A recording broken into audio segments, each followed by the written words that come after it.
All right, welcome to the Central Florida High School Scoreboard Show, powered by Big Hits Live and brought to you by the Influencer Council, or what Baylin's mom likes to call it, carpool karaoke with Baylin. Oh, man. Well, there ain't no singing for me tonight, man. I ain't singing no way for nobody, so not even for my wife. So yeah, there is an inside joke there. I saw Baylin's mom last week, Dara. She's awesome. And she goes, every time I watch you guys, it's like Baylin's in carpool karaoke, and I got a kick out of that. So, hey, Baylin, we had a huge week 10. I mean, we had some amazing games, a lot to go over tonight. Obviously, we're not going to buy into the what if scenarios just yet with the playoffs. Yeah. I think that's more appropriate. We'll be able to talk about that. But also I want to mention we've got AJ Brooks joining us tonight. You know, AJ worked with you and I on the Central Florida High School Football Media Days. I think it's only appropriate to bring him back and we kind of talk about where the season has progressed. But, let's get right into it. Let's start with our number 5 power, our private school number 5. Masters Academy takes care of their first round of the SSAA playoffs and beats Oak Hall second straight week in a row, 42-36. Yeah, this was a crazy finish to this game. I don't know if you guys had the chance to watch the highlights. I know this was all over West Channel 2 and a couple other media outlets, but they had blown out Oak Hall a week before, and that was Oak Hall's first loss of the season in a blowout fashion. And they come right back to Masters Academy the following week, which was this past Friday. And my goodness, the Masters have to claw their way back into this football game. They found themselves down at halftime.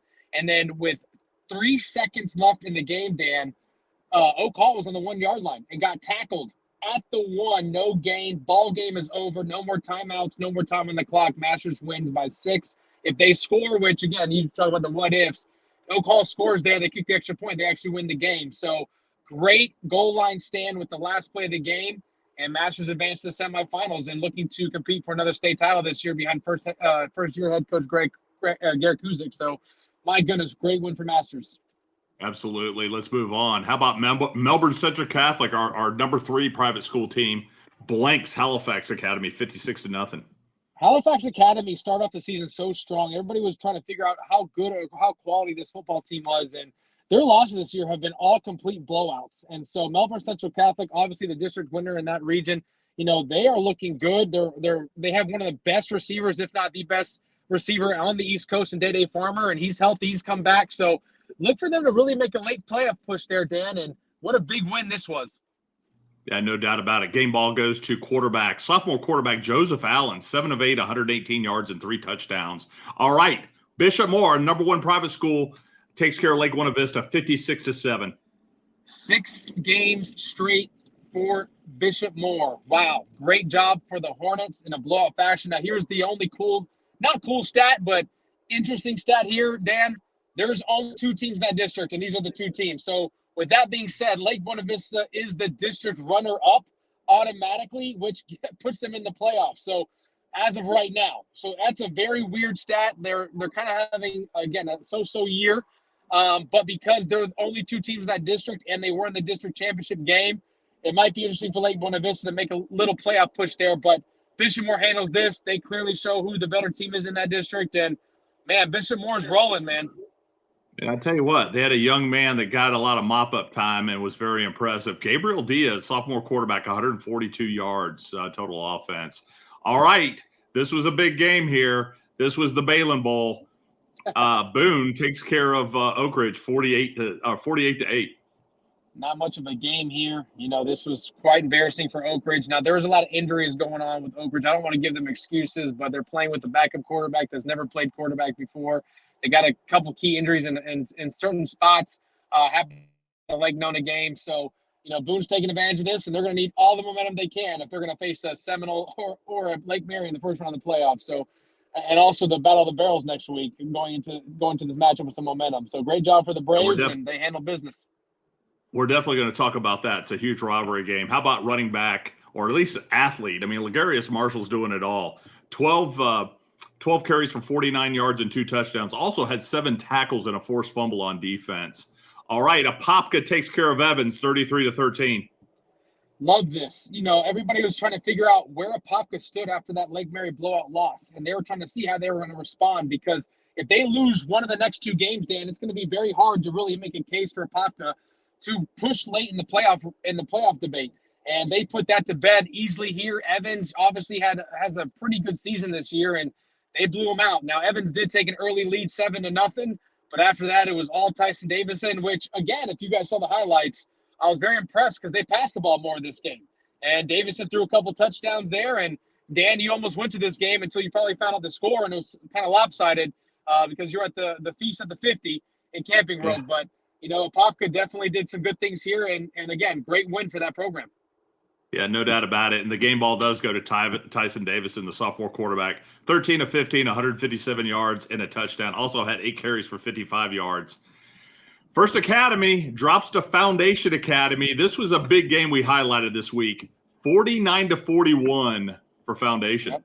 Yeah, this was a big game, and I didn't realize how big of a game this was because it just knocked TFA out of the playoff race. They are done. Their season's over with, and this, again, was a team that was trying to, you know, tell us early on in the year they should rank us because they believe they're one of the best powerhouse private school programs, and they did start off strong, but they started losing late, and this was kind of the deciding factor.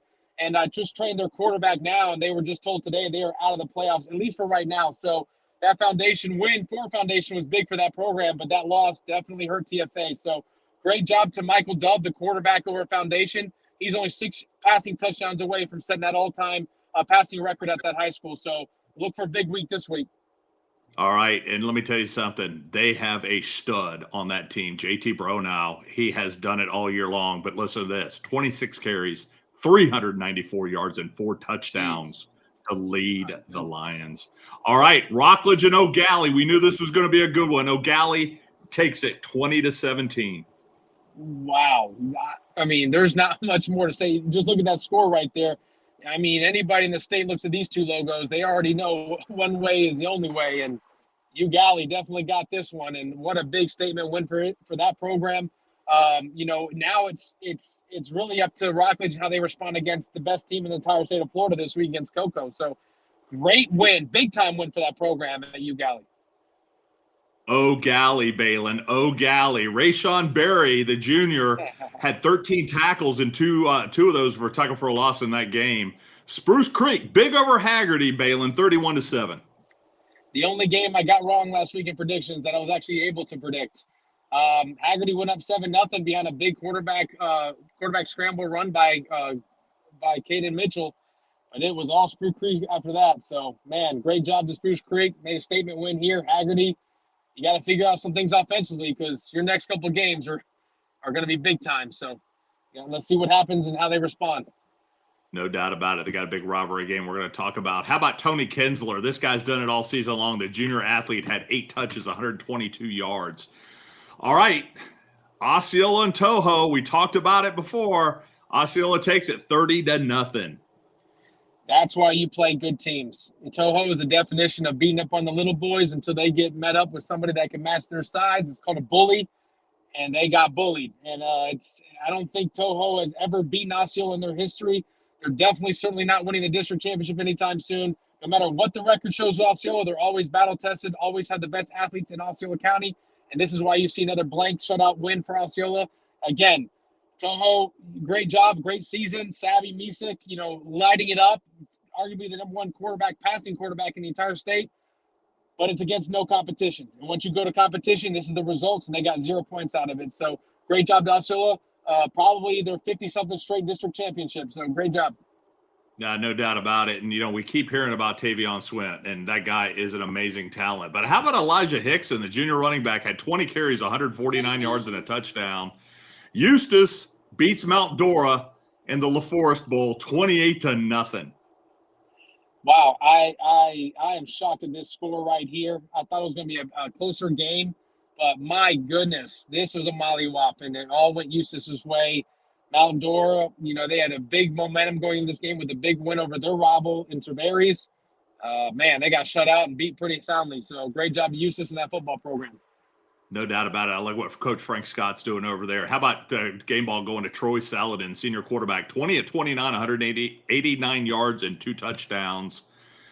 This was another big one. Merritt Island takes care of Satellite 38-28. This is a good win for Merritt Island. You know, Satellite was coming in strong, and Merritt Island said, "Oh, you got to still beat the big boys." So, great job, 10-point win. You know, let's see where the chips fall for both these programs going into the postseason. But great job for Merritt Island. Yeah, no doubt about it. And let's give that game ball once again. We talked about him all season long. Chris Kelly, the junior running back, 34 carries, 196 yards, and a touchdown. All right, Baylin, West Orange and Olympia. Olympia wins this 34-20. That's our number 10 team. Defining moment and definitive moment for Olympia. They finally won the district championship. West Orange had won 3 straight district championships, and Olympia put a halt to that. Now takes the reins outright. If West Orange would have pulled this upset off, there would have been a 3-way tie. But Olympia said, nope, not this year. This is our year. We got the transfers. We got the coaching. We got the best talent in that district, and we just showed you. So it's going to be interesting to see now using that momentum going into playoffs. And now they got to probably see another DP team or somebody decent in the first round. So let's see how this momentum keeps building. But I'll tell you what, Dan, they have, and I'm going to make a bold statement here, in my opinion, from what I've seen, the best running back on their team in Romello Ware. And that's who gets the game ball. Romello Ware, senior running back, 26 carries, 303 yards, and 4 touchdowns. Number 9, DeLand, takes care of New Smyrna Beach, 41-7. The only thing I can really say about this is TJ Moore. That's it. Yeah, TJ Moore has had one heck of a season, but it was MJ Smokes against game ball. The senior defensive lineman had 11 tackles and two of those were tackles for a loss. Number 8, Jones, is on a roll. They take care of Horizon 56-0. I talked to Coach Will this weekend, and he tries to avoid this because that's why he has one of the toughest schedules in all Central Florida. He told me from the beginning, he said, look, Baylin, we can beat the area teams. There's no question about it. We want to schedule tough teams that's going to prepare us for the playoffs. But now next year, if there's a new format, Dan, they're going to have to start playing more Orlando teams because that's just the way it's set up for district. And this is the results you're going to get. Everybody can argue now. Jones, all 6 wins, all blowout wins against area teams, all of them. Obviously, their one loss to a powerhouse in Maryland, and then the Edgewater lopsided loss with 7 turnovers. Other than that, Dan, they're rolling. They're averaging the last 5 games, Dan. They're averaging 42 points a game, averaging, which means they've scored multiple games over 50, which was this one and last week against Wekiva. This team is on a tear. This is a team that I tried to tell you last week, Dan, in a Blues team conversation. You might not want to play Jones right now because they're clicking on all cylinders. And they got 2 quarterbacks that are playing out of their minds. So this is going to get very interesting down the stretch, and I look forward to the postseason with Jones. No, I don't disagree. We said this weeks ago. Jones didn't have to win the rest of the games. They had to win in dominant fashion, and they've done that. Yeah. How about the game ball going to Jerian Parker, the senior running back, 6 carries, 130 yards, and a touchdown. All right, number 7, Leesburg, takes care of Umatilla, 49-7.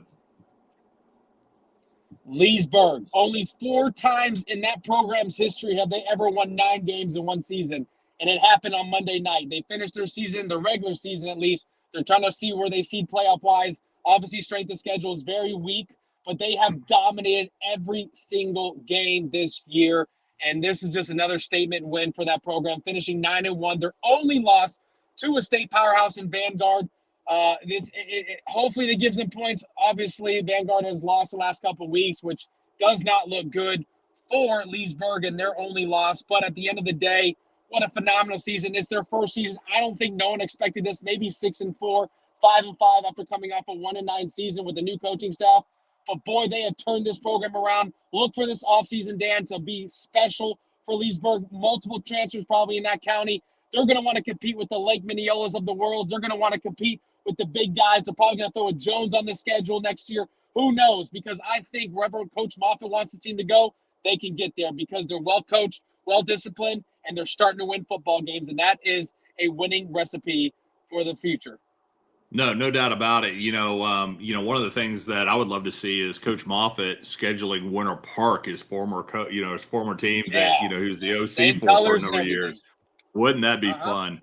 All right, game ball goes to Solomon Georges, the junior quarterback, was 14-21 for 190 yards and 3 touchdowns. Number 6, Winter Park. This was closer than everybody thought. They take care of Timber Creek, 21-16. Yeah, I was talking to Aaron Williams' dad throughout this game. Obviously, we know the storyline there. Aaron transferred literally a couple days before fall camp started, shook everything up for Timber Creek. They had to scramble for a new quarterback. Actually brought a kid from baseball, so they kind of threw him in the fire. But, he was looking forward to this game. This was Timber Creek's homecoming game as well. So I know there's a lot of festivities, a lot of things going on. And I know Aaron wanted to put on a show for his former team and obviously some of his former friends or now enemies, whatever you want to call it. And I think they tried to do too much. At the end of the day, they are the better football team, which is why they came out with the win. He still threw a couple touchdowns in this game. But my goodness, was this a nail biter? It was going back and forth early. And then, of course, a late touchdown throw by Aaron Williams sealed the deal here, which he got the win at the end of the day, no matter if it was a 1 point or a 4 point or whatever 5-point win. But, man, Timber Creek must feel pretty good. No moral victories. I know Coach B over there is not one to do those, but this was big. This was big for both programs. No doubt about it. We know that this has been one heck of a rivalry the last several years between the Winter Park and Coach Shiflett and Timber Creek and Coach Buck. But how about the game ball going to the senior running back, Joseph Goho, 17 carries, 103 yards and a touchdown. This was the big game of the week, the Cure All-Star Orlando Health game of the week. Lake Mary drops to Seminole 29-28, Baylin. Dan, this is arguably, other than the comeback that I witnessed in the state title game with Apopka and Miami Columbus when Columbus came back after they were down 10 with like 4 minutes left. This was arguably the greatest football game I've ever witnessed in person. And I got to call the game, and you were on the sideline of that, so you were right there in the action, probably going crazy. My goodness, I know the broadcast, that was fun to be a part of. And sometimes, it gets out of hand or a lot of opinions are shared or biased opinions are shared or we explain our thoughts as broadcasters. But in that moment, I thought the game was over. And so did Bobby. And, Lake Mary had opportunities to seal the deal. But guess what? Seminole capitalized on every opportunity in that fourth quarter. And boy, did they make a statement. There was even a point in the game, Dan, that you even showed on Twitter. Alignment went completely viral by catching a pass that could have been a fumble, could have been a game-ending fumble or interception. He catches the ball and goes 13 yards on the sideline, breaking 2 tackles, a stiff arm, and a high knee going out of bounds. That set the tone because the very next play went for 60 and then a 21-yard game-winning rushing touchdown. So, my goodness, what an epic finish to a game that we'll never forget. I'll never forget. I've been talking to Seminole coaches this whole week, even today. Had some really good conversations with them and, just talking about some of the broadcasting stuff and just letting them know, like, how excited I was for that program. And we got to speak with Coach Calhoun before the game. What an awesome guy. My goodness, I would love to play for a head coach like that at Seminole. And those guys right there have built momentum, and now they feel like they're invincible. Watch out for Seminole because we're looking at the 2 best teams in 4M, regardless of which region we're talking about. And I don't care. I'll say it right now. One of these 2 teams that you see these logos on this screen will win the state title game this year, in my opinion. So what an epic finish. And we're probably seeing this again in the third round of the playoffs. I don't disagree. I thought it was Seminole's most complete game of the season. But at the end of the day, I agree with you. I think both teams left it all on the field. I thought it was the greatest game I've seen in a number of years. But let's talk about the game ball going to Justin Rosado, the senior wide receiver, had 4 receptions, 116 yards. But here's the thing. He also holds for kicks. And, during that third quarter, they didn't go for 2, man. I think he just went fire and took it around the end and got that 2-point conversion because strategically there was no reason for them to go 2 down 4 or down by 2 scores. They had just scored that first touchdown to come back. But anyway, what an amazing game, and congratulations to both programs. But Seminole. I agree with you, Dan. I agree with you. Yeah, and we know this rivalry. It's always lights out, and I can't wait. I hope we do see that rematch because I expect it to be another game of the ages. All right, number 2, Mainland takes care of their rivalry, 48-14 over Seabreeze. Dan, really? Rivalry? Yeah, man. It's Daytona Beach. This is hey, you got Lester Davis, used to be the coach over at Mainland. He's the head coach at Seabreeze. But anyway, Dennis Murray, the senior quarterback, once again, in my opinion, has really kept that offense clicking all season long. Accounted for 3 touchdowns in that game. And then Palm Bay, drops to Cocoa, 49-14. Brady Hart. Kid is unbelievable. Distributed the ball to multiple receivers this week. They didn't even have to use Javion Boggs this week.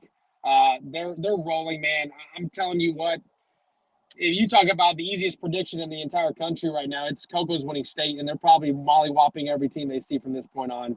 They're so battle-tested, and they're so proven. I mean, now you're starting to see Venice dominate their opponents. They made them guys look silly. St. Thomas Aquinas, obviously the team to beat in 3M.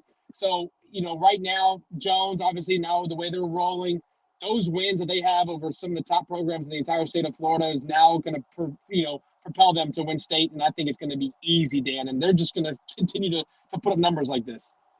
And Baylin, we have talked about Brady Hart in that passing game all season long, but how about Latrice Lane, the sophomore running back? 18 carries, 122 yards, and 3 touchdowns. Gets that game ball. All right, we got a great interview with Coach Calhoun after the game. When we come back, we've got AJ Brooks joining us. You're watching the Central Florida High School Scoreboard Show, and we'll be back right after this. All right, here with winning head coach Calhoun of the Seminole, Bokie got it done tonight. 29-28 over Lake Mary. Congratulations. Big rivalry win, your first big rivalry as the head coach, but the district champions, the district of death, is what many people call here in the state of Florida. I definitely think we have the toughest district in Florida with Apopka, Lake Mary, Evans. It's a bunch of good teams. I'm just so proud of my guys, man. The big plays down the end, to be resilient, down 14 and to keep coming, keep running through our offense, keep letting the defense know we need to stop. And that's a great football team. And to come down and beat them like that just feels really good. To be district champs in the first year, man, it's a blessing. We left it on the table last year and we wanted to come back and redeem ourselves, and we did just that. It seemed like all season long it was a learning process for your football team. A lot of tough matchups. Some of them you came out with wins. Some you had some tough losses. But talk about that process, what led up to such a big comeback tonight, and why this team is kind of setting itself up for the playoff run. Well, when you play a gauntlet schedule like ours, you're battle tested each week. You see good competition, playoff team after playoff team. And, when we came into this atmosphere, we knew what type of game it was going to be. It just boosts our confidence of knowing that when we get down, if we get down, we have the ability to come back as long as we keep doing what we do. And like I said, propelling us going into the playoffs, I think we're on a high note. We're feeling good. And hopefully, we can plan here. It's going to be hard to beat us here. We love playing here. And like I said, the guys these are kids, man. These kids played excellent tonight. Talk about your quarterback, Carson Zakariaslowski. He got a little jittery. It was kind of off target there in the first quarter, but he came through when it mattered the most in the second half. He's our quarterback. He's consistent. He's resilient. And the big plays he made, the hits he took, we got right back out there.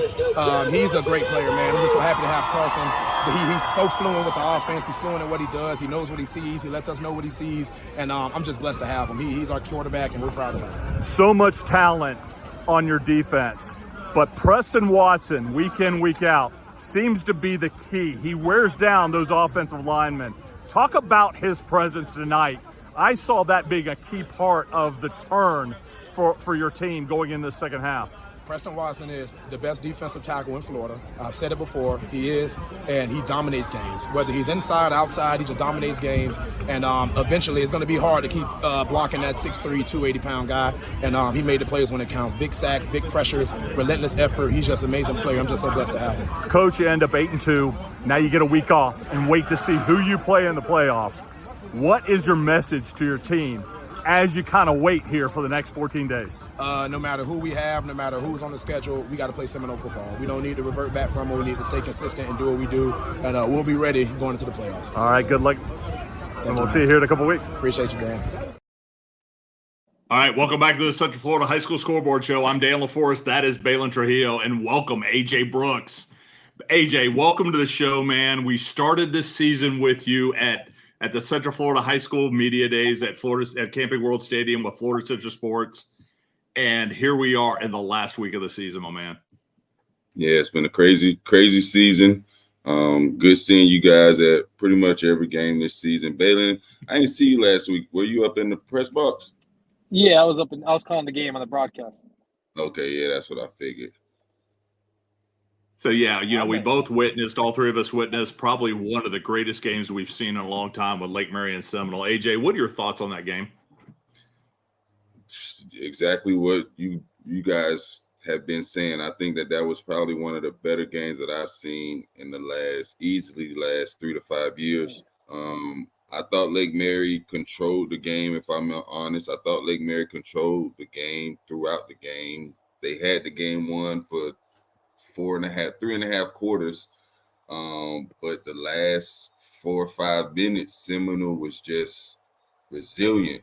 And Lake Mary only needed one more first down, and the game was over. They just needed one more first down. And when you see Isaiah Williams, unfortunately, had that fumble, to me, being a Hurricane fan, it took me back, and I said, should Lake Mary have just kneeled it, even though Seminole had timeouts? As you just start to second guess those things. But it was a great game, man. I enjoyed watching it for sure. Dang, man, he had to bring up Miami. Golly, man, I still can't get over that loss.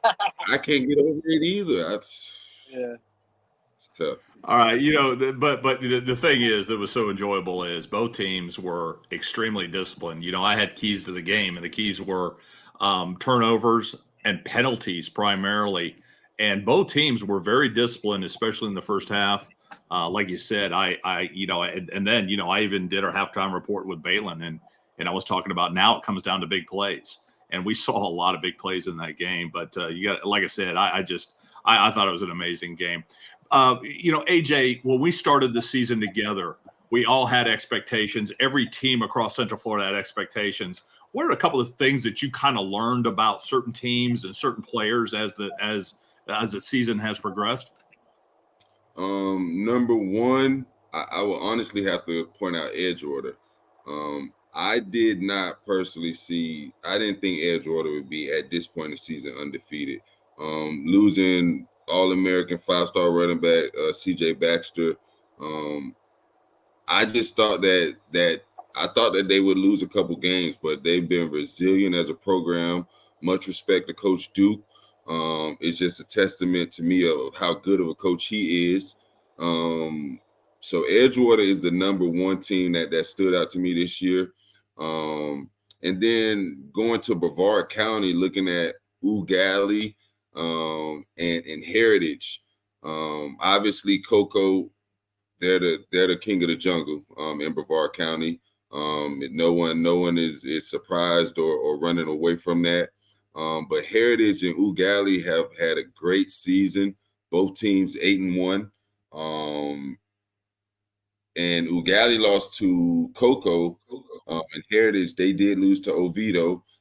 Some would say a bad loss, but they nonetheless they have that one loss on their record. So I think those 3 teams so far have kind of surprised me, to be honest. How about Winter Park? Are you surprised Winter Park's undefeated at this point in the season?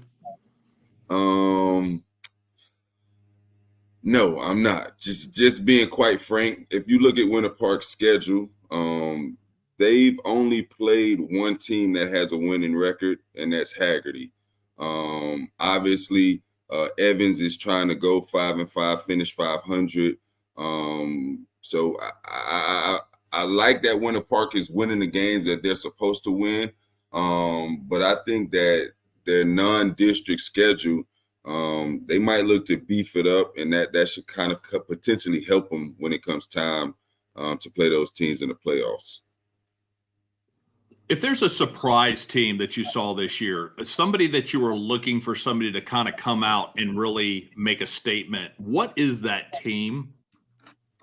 The surprise team that I thought would be Olympia. I thought with all the additions Olympia had in the offseason, via transfers, kids coming in, moving, I thought Olympia would be the team. I expected them, if I had a 2-game window, I expected them to finish the season between 8-2 and 10-0.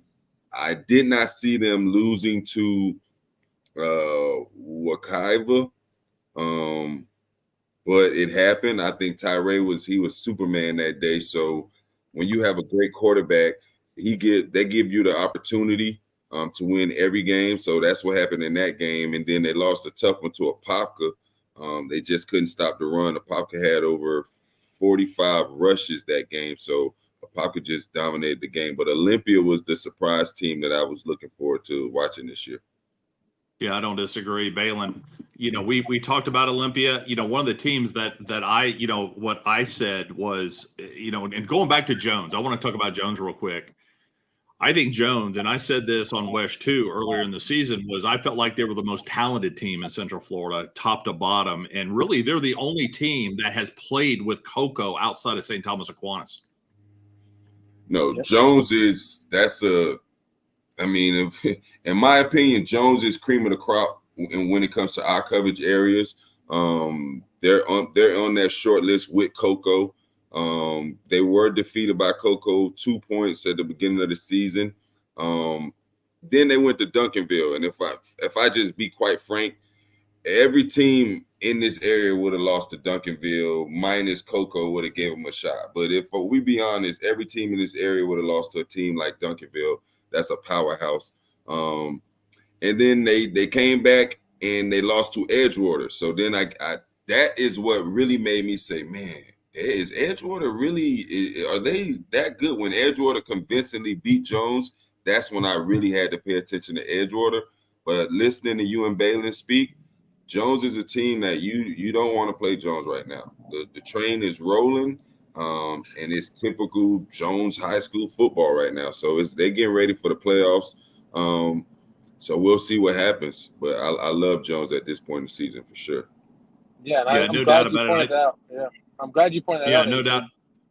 Yeah, and my take on Edgewater is actually, I looked at them beginning of the season. I got to go to their spring game. My assessment on Edgewater, and I've been pretty accurate on this, I felt like they're the most well-rounded team in the area.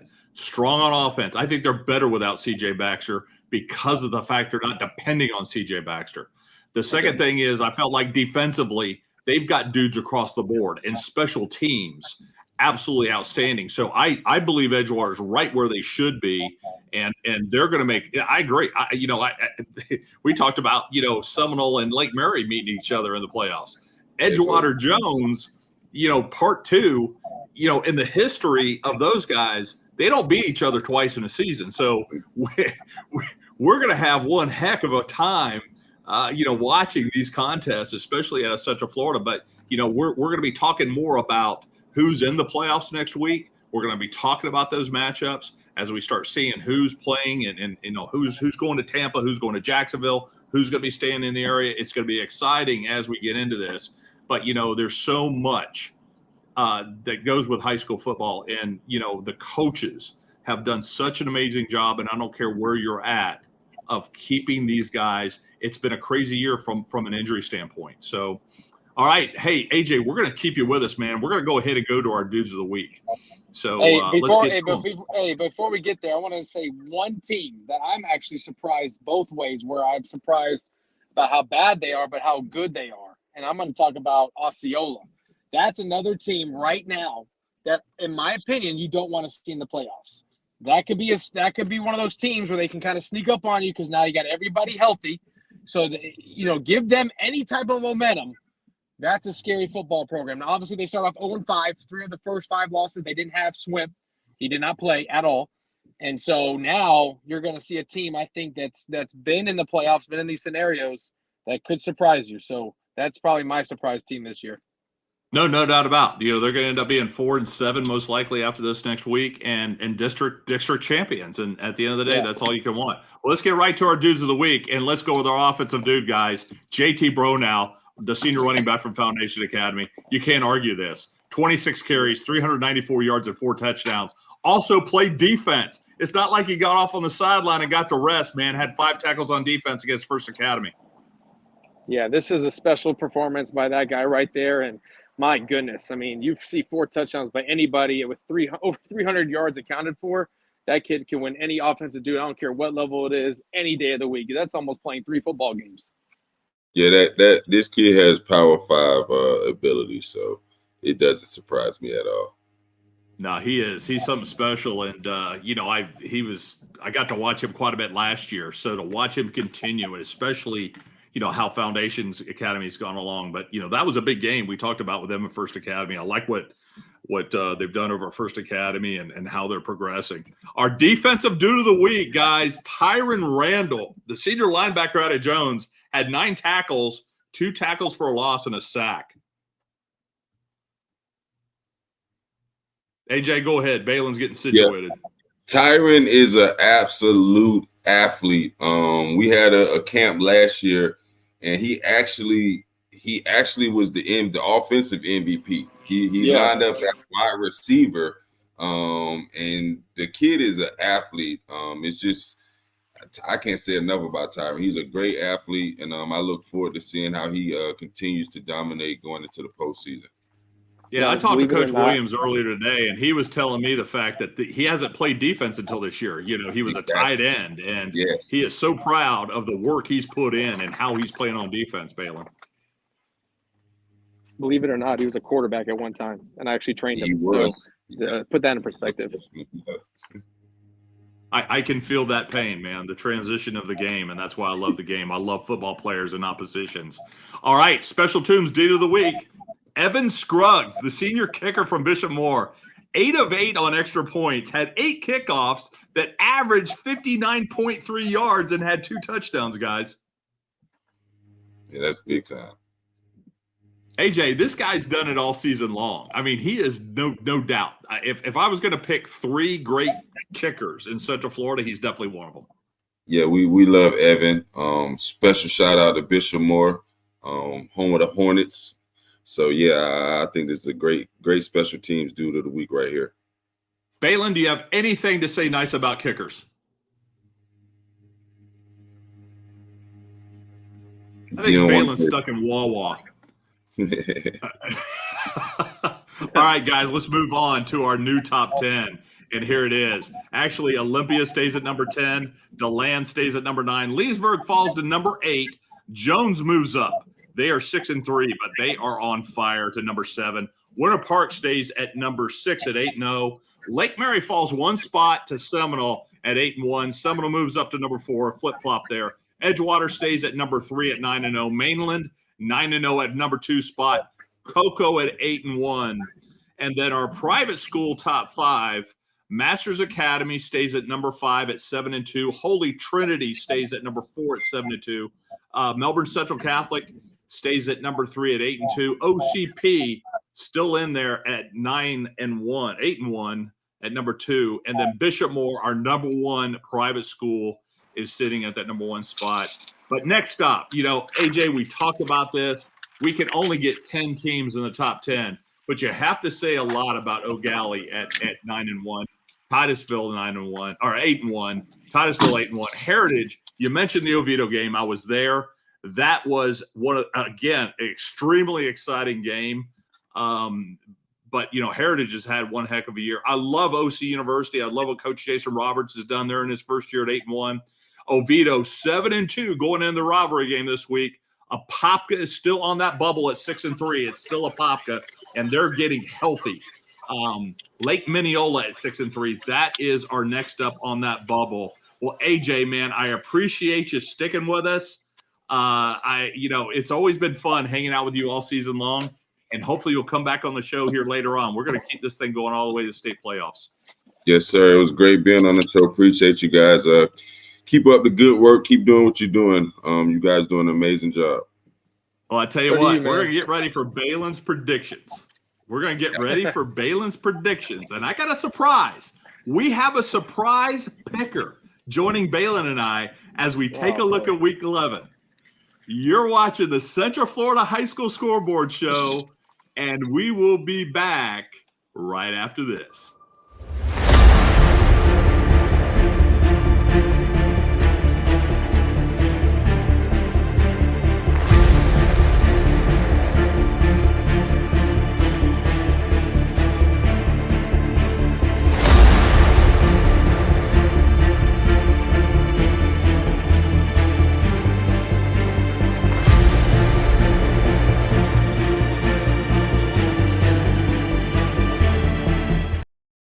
Welcome back to the Central Florida High School Scoreboard Show. I'm Dan LaForest. That's Baylin Trujillo. And welcome back, the OG, man. The original. The guy who started all this chaos. Our guy, Heath Ziggler. Heath, what's up, dude? What's up, guys? I'm so proud of you guys. Everything you guys have been doing since I took away from the game. You guys This is amazing, man. You guys are really. This is a way better production than Baylin and I in an old studio in a soundproof room. Dude, I'm about to you know, cry, Heath dude. has been, I'm about to you know, cry Baylin. for real. Dang, So dude. Heath and I were texting last night, and I go, Heath, you've got to come on the show, dude. You have got to come on. Bro, I'm literally You know, crying right now. I used to love Heath and Baylin on WDBO on the Central Florida High School Scoreboard show, and how you guys used to sit there and just jab at each other, especially when it came up to the predictions. Epic, And, why not especially bring that Edgewater back? Jones week. Edgewater Jones week, man. You know it. We were throwing You know- haymakers. So this is Man. special. We're going to take some time here. Heath, you know, you've been out on the LPGA tour for the last few years. That's why you stepped away from Central Florida high school football, especially.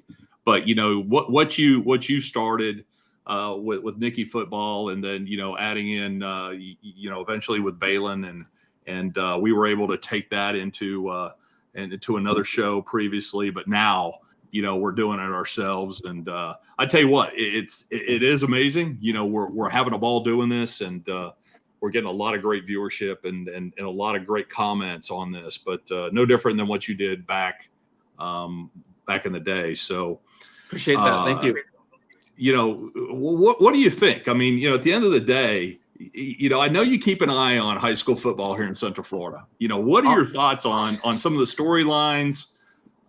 You've been watching the show, you know, all year long. You know, give us your thoughts on where we are right now in 2023. Well, thank you first of all for those kind words. And you know, back in the day when Kyle Israel and I started doing this, and then Baylin came on board, and now you're on board. Like, I can tell you right now, just from watching the show this year, how much it means to me to see how well you guys have cultivated this dream to make sure that Central Florida athletes, especially obviously we're a football show, but we're definitely highlighting the communities, we're highlighting the players, we're building a voice for Central Florida, and everything you guys have been doing means the world to me.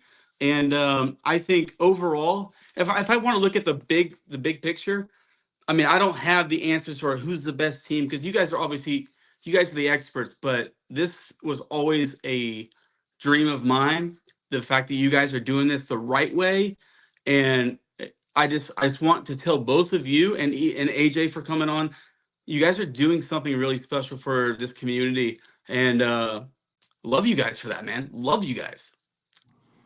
Well, I tell you what, we have got quite a few great games on tap. We got 9 games to review here, and it's going to be fun to have you and Baylin get into this. So let's get started with let's get started with week 11. Miss these days. All right. We got Eustis 6-3. We talked about Eustis and how well they're playing. They're traveling across county lines and playing 6-3 Merritt Island, Baylin. Yeah, I'm gonna give Heath the opportunity to go first this week, man. It's that's always his play, because he wants to know where I want to go first. And I will tell you right now, Coach Frank Scott at Eustis has done an amazing job. He's clearly building something out there, but there's no doubt in my mind Merritt Island's going to win this game. Yes, sir. I'm going with my boy Heath this week. Merritt Island is battle tested. They have beaten quality opponents, and I think they take care of business regardless of record here. You throw that out the window. Merritt Island is the better football team. Yeah, and I tell you what, it's going to be fun. You know, it's going to be the tiebreaker here at 6-3, but I like what both teams have done this season. All right, guys, the Mayor's Cup. Wekiva at 4-5 is traveling to Apopka. Apopka's 6-3, and this is never one to shy away from, Baylin. Not at all. And I guess since you opened it up with that statement, last year, Popco came off a huge high, beating Seminole. And then a couple of days later, they had to play Wekiva. They might have overlooked these guys last year and actually lost the Mayor's Cup. So the Mayor's Cup is sitting right now at Wekiva High School. But without no head coach, Popka's rolling in this one, and I believe they beat him soundly, Dan LaForest. What do you think, Heath? Baylin, I hate to agree with you, but I think you're right. I think Apopka is known for squeaking out games at the last moment. This was going to be a tight one, but I've got to go with Apopka. Dan, you got to love that too. You got to love it. Look, he's cheesing over there. Look at him. Hey, what can I say? This is that game that everybody's excited for. It's the new rivalry. When I played at Apopka, it was always, technically it was Evans because of the Gurkey Bowl, but then you had, West Orange was really the traditional rivalry for Western Orange County. They were the only two schools in Western Orange County, and they were built in 1970. The new school was built in 1976, so it was always a great one. But this is a big one, and also, I've been advocating. John Perry passed away a few weeks ago, the editor, the Apopka chief, who covered both of these programs so eloquently. I think it should be the John Perry Classic, and I'm advocating for that right now. But, wow. It's Dan, both these teams need a win to make a playoff push. So that's another interesting storyline here is, Wekiva's sitting right there on the edge, and Apopka's right now in. But if they lose this game, it could really cause a lot of turmoil with how they're going to see these guys. So this is a big win for both teams, but yeah, I do believe your Blue Darters will come away easily. And I think this is a game that we're going to see great quarterback play on both sides of the ball. Tyson Davison is getting healthy, and he's probably feeling better than he has in weeks. And considering the fact that he played very well last week to help Apopka to their victory over Evans. All right, guys, the hometown showdown. Haggerty at 5-3 goes to Oviedo, who is 7-2, not 7-1. Man, these games bring back memories with me and Heath, man. Go ahead, Heath. Absolutely. This is one of those games where, I would compare it to the battle for the barrel between Edgewater and Boone. This is one of those games that really mean a lot to community. I love when these two teams play because you can kind of throw a lot of things out the window. I think Coach Michaels has his hands full. I know he has some injuries he has to deal with. He's got a receiver named Von Porman who's probably more of a tight end kind of style player, but if that guy gets vertical, he could cause some havoc for Oviedo. But I hate to say it, even though there's some Husky blood in me, I got to go with Oviedo, man. Yeah, for everybody who needs to be reminded, Heath's father, Phil Ziggler, used to be the head coach over at Haggerty. So Heath has worn a lot of that light blue for a number of years. Baylin, what do you think? Yeah, I love Heath's breakdown of this. I think he hit it perfectly on the head. Haggerty's had a pretty cool storyline this year. They've won some pretty big matchups. They've also blown out a lot of teams that we already expected. And, they're Coach Michaels, regardless, is still having that program and head in the right way like Coach Ziggler did. Ziggler definitely won some big games while he was at Haggerty. So the standard's pretty high over there. But, Oviedo with Coach O, another Boone guy, comes in at Oviedo, takes over the program, 7-1. Jackson Latour is playing out of his mind right now. I think Oviedo is just way too strong when you look at him on paper. I do agree with Von Porman. He's a special talent. Also played quarterback at one time in his career. Caden Mitchell's playing great football, consistent football, which is going to be great for Haggerty. But Oviedo, just on paper and just what I've seen this year, is the better and more physical football team, which is why Oviedo will win this game on Friday. One last thing. Hey, Dan, one last thing. A couple Coach Zig disciples actually going toe-to-toe here. Michaels and Coach O were under the big Zig at one point. So kind of hats off to the old man there for putting a couple guys. We need the big Zig. We need the big Zig. I know. I wanted to get him on. No doubt about it. And I was actually going to bring up. How about a few years ago? I think it was your dad's last year as a head coach. 6-4, walks into Edgewater, knocks them off to win the district championship. Yes, sir. And we'll get to Edgewater and Boone's game in a second. Obviously, that's where my dad's probably most known for is Boone. But that game between Edgewater and Haggerty back in the day when Edgewater came in undefeated, probably the best game I've ever seen my dad coach. And Coach Duke and I are really good friends. To this day, Coach Duke always makes sure that he pays some respect to that night because he learned a couple lessons. And Coach Duke is obviously, we'll get to Edgewater in a moment, but Coach Duke, I think, is like you have to have a couple of those games to wet your whistle, learn a little bit, and grow from it. And we'll get to Edgewater in just a second. No doubt about it. How about Osceola? 3-6 at West Orange. 3-6. Baylin.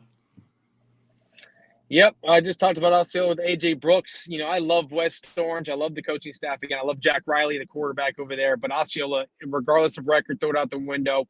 they're still Osceola. They still have the better talent, and I think Osceola wins this game on the ground, and I think West Orange has no answer for it. So Osceola close, but West Orange can make a big statement if they can pull off this win to end their season. No, I think this is a big game for the West Orange seniors. You know, there's a lot of pride in playing on your home field at the end of the year. And I tell you what, this is going to be interesting to see what that final score is and who wins this game. Wait. 7-2. That prediction. He's got to make that prediction. My bad. Heath. Sorry, Heath. Come on, Heath. Hey, I don't need to make every prediction, but I will tell you this. Osceola, it's about the Jimmies and the Joes. Osceola still gets the guys. That's why Osceola is going to win this game. Yes, sir. All right, 7-2. Calvary Christian goes to Holy Trinity at 7-2. Fan poll has Holy Trinity winning at 78%. They're our private school number 3 team, Baylin. Yes, I love this team. Obviously, I trained their quarterback, Brogan McNabb, who seems to be the only thing really clicking for Holy Trinity. He does well, they win. He does not so well, they lose and lose badly. And I think Calvary Christian upsets Holy Trinity, our number 3 ranked team, and I think Calvary Christian actually gets the W here. Heath, I know you're going crazy right now because you probably didn't predict me to say that, but I do keep it real, man. I think Calvary Christian's a better team here. I loved where you were going with that for a second, Baylin, but I hate to do this, but I have to agree with you. I think Calvary Christian is going to be the team that comes out on top. And Baylin, if we keep agreeing, this show is not doing very well. Yeah, I don't know if we can have you back, Heath. I brought you in for a purpose, and you're not fulfilling my expectations. All right. Dan, these are called Baylin's predictions, not Heath's predictions, right? This is true. This is true. All right, Dr. Phillips is 6-3, heads over downtown to take on 6-3 Jones, our number 9 team. 81% of the fan poll has Jones winning this game, Baylin. Oh my gosh, I just love that Heath's on this freaking show right now. Like, dude, I just remember getting there on early Wednesdays with him and just hanging out, going to Graffiti Junction, going into this. Man, it just brings back so many memories. Especially when we talk about this football team right here, Heath. Jones Tigers. They are going to beat Dr. Phillips just like they did last year. And probably, I don't want to say worse, but the only thing that concerns me with Dr. Phillips is the quarterback play. I train him, so of course I'm on him hard. Stanley Anderson, if he plays well, they have a shot. If he keeps playing inconsistent, look for Jones to win by another 21-plus points. They're rolling. 5 of their 6 wins have gone blowout, mollywop fashion. We're talking 30-plus point wins. 81% of the fans think Jones wins this game. Dr. Phillips, I love the season they're having. I talked to Coach Sapp this morning, actually. He actually asked my thoughts on this game. I did say, again, it goes back to Stanley, but I obviously tell him a prediction, but he can watch the show now. Jones wins this football game, and they go right into playoffs with a lot of momentum. What do you think, Heath? Yeah, I agree with you, Baylin, because, I mean, if there's one thing that you've done consistently, which is pretty rare, like, there's one thing you've done really well, you always take Elijah Williams, and you always go with Jones. I know you have a lot of love for him, and I love Elijah, too. I mean, he's done amazing things with Jones. And you know what's crazy about this game to me? It's the smallest stadium in the metro area, right? But don't be fooled. It's not easy to go play at Jones. Jones will win this game. And Baylin, we'd agreed again. Sorry to say it, but we did. I love this. Hey, maybe I'm getting better at the knowledge of football now. Because Heath, you always had it on me. So now if we're agreeing, that means I'm learning something over the years. Well, and I think Heath and I would both agree it's about time. Yeah, about time. The Battle of the Barrel, number 3 Edgewater at 9-0, heads to Boone to take on the 5-4 Braves. 93% of the fan poll think the Eagles take this easily, Heath. I think Baylin and I are going to probably agree on this one again. I mean, I'm a Boone alum, so this is obviously really hard for me to do. But Coach Duke at Edgewater, they're having a moment right now. I think that team, the program, not the team, the program that Coach Duke has been doing there for years is a testament to why Edgewater's always at the top of this list. They're always ranked high in our rankings. Edgewater's going to they're going to pull it off. They're going to do what they're going to do. Edgewater's going to win this game. I just hope Coach Duke has, I just hope it doesn't get ugly because I feel like Edgewater and Boone, they have that rivalry. And a little side note, Battle of the Barrel. When I was growing up as a kid, whenever Dad would win that game, we had something to put the lamp on. And that used to be the end table for our couch, is the barrel. So I don't think that barrel's going back to Coach Andy Johnson. I think it's going to end up in Edgewater's hands with Coach Duke like it's been for a few years. 5 straight, Heath. That's the number. 5 straight years Edgewater has won this football game. And that's also one thing you consistently did while we did this show is you always picked Edgewater. So, and I think the last time this team was ever chosen in a prediction when it was Boone, it was me because Casey St. John played quarterback over there. They still lost. So I'm definitely agreeing with you here, Heath. Edgewater blows out Boone, makes it ugly. I know you said close. Now, interesting fact, no matter how good Edgewater has been, those games are particularly close. I mean, there was a time where Edgewater was, with the year they went to state, they only beat Boone by 7, and they were favored heavily, and it was a 28-21 point win for Edgewater. But I don't see it anywhere close this year. I think Edgewater is on a different elite level. I believe Coach Duke has his team soundly playing sound football, disciplined football, and honestly, almost mistake-free football. And when you're doing that, oh my goodness, wait till, I mean, this game, this might be the easiest matchup, I think, in the years of this game, even though I would have said 2 years ago when we predicted this game, they barely won. They were a way better team. But rivalry games, again, some people say throw out records, but when it's consistently rivalry games means they're close. And we're talking about wins and losses. It's been 5 years straight for Edgewater, count 6. So great job, Coach Duke. He's just rolling right now. Guys, This is the oldest rivalry in Central Florida. Absolutely. Shout out to my alma mater, my middle school, Howard Middle School, where that was the divider. Those guys went to Howard together, right? It was like Howard High School, and then they split, and it was Edgewater Boone. Am I correct, Heath, there? Yeah, you are. There is some history there. You actually dropped a little knowledge on us. I do love that. Didn't you go to Boone for a minute there, Baylin? I did, and you know what? When I was at Boone, I'm 2-1 versus Edgewater, and one of those wins got us to during the state title run, which was my sophomore year. That was a phenomenon. I've never seen more people at a football game than when we played Edgewater and we beat them for the barrel the year we were undefeated in 2008. That was the most electric feeling that I didn't even play, and that was the most electric feeling I've ever played as a player with the pads on and seeing the orange and white everywhere.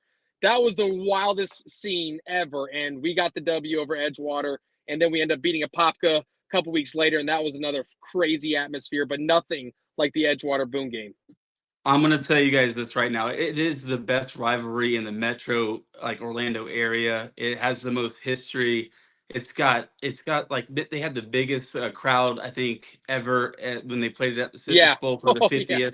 Yeah. It's like there's just so many good things. I would say I would put that game number 1. I'd actually put the hometown showdown pretty close.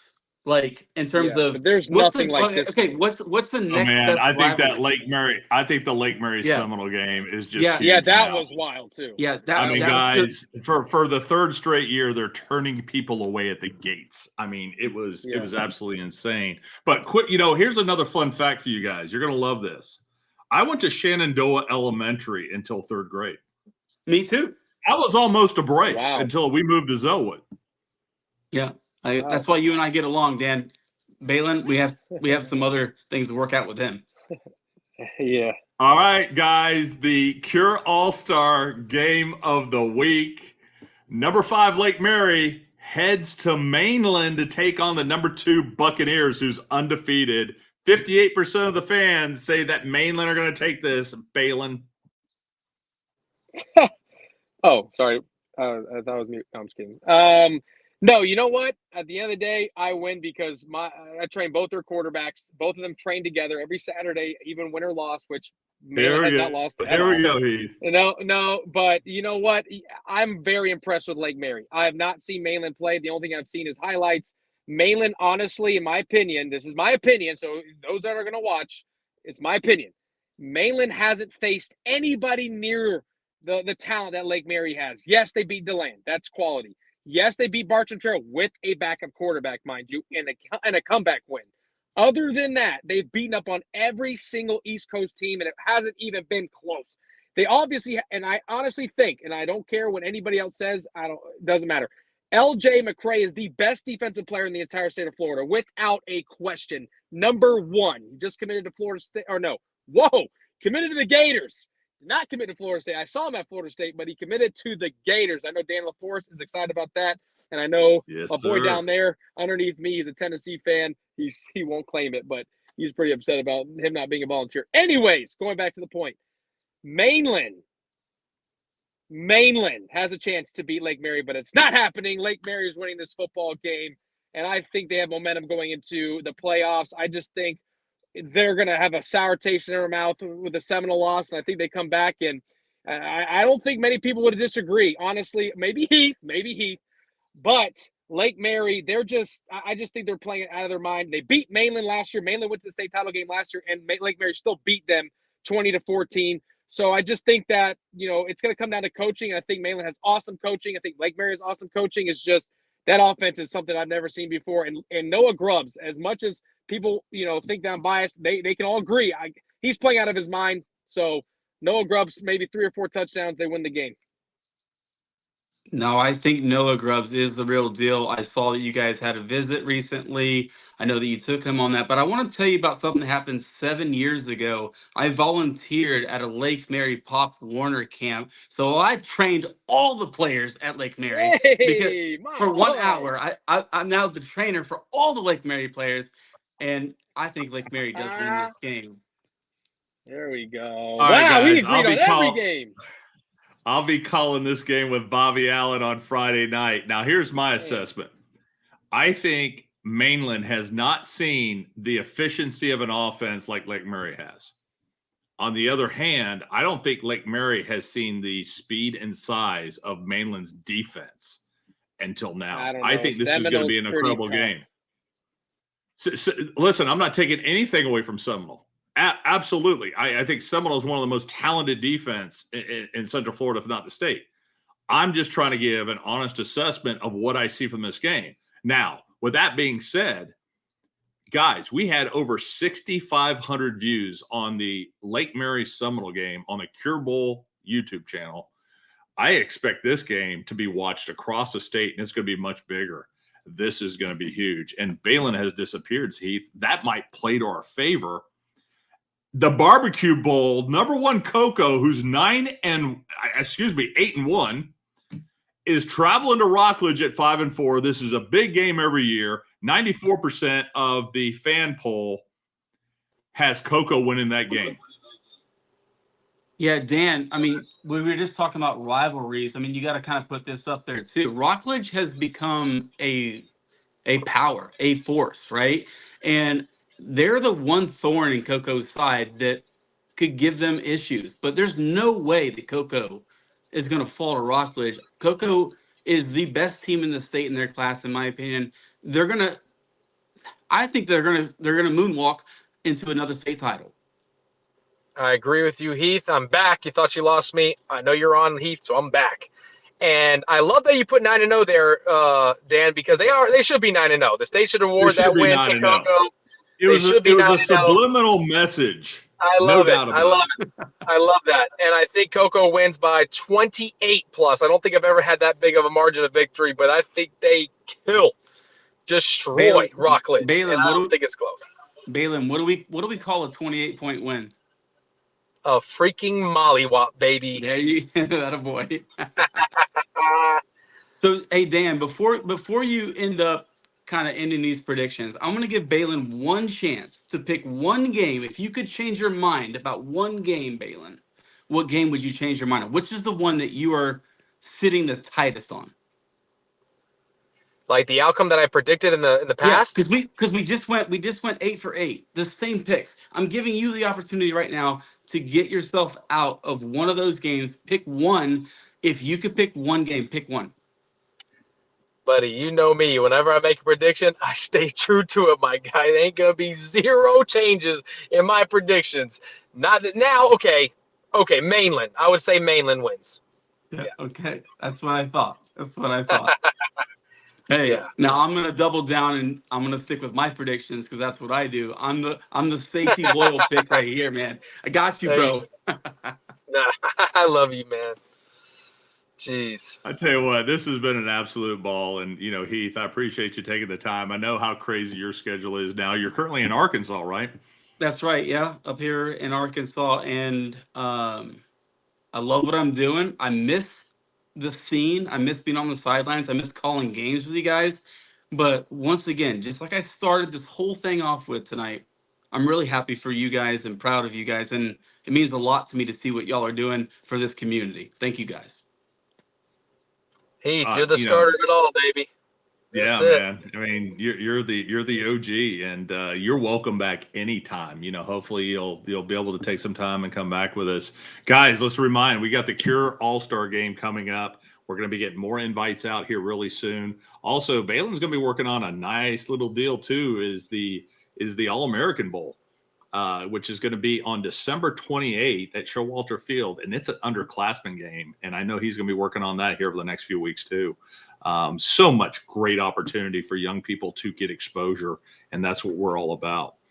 Well, guys, this is it. The Love Fest is over. That's it. And guess what, Dan? Next week is what? Playoffs, baby. Let's get playoffs. it. Playoffs. Jim Mora was the best. Playoffs. We got to get that bite put in here somehow.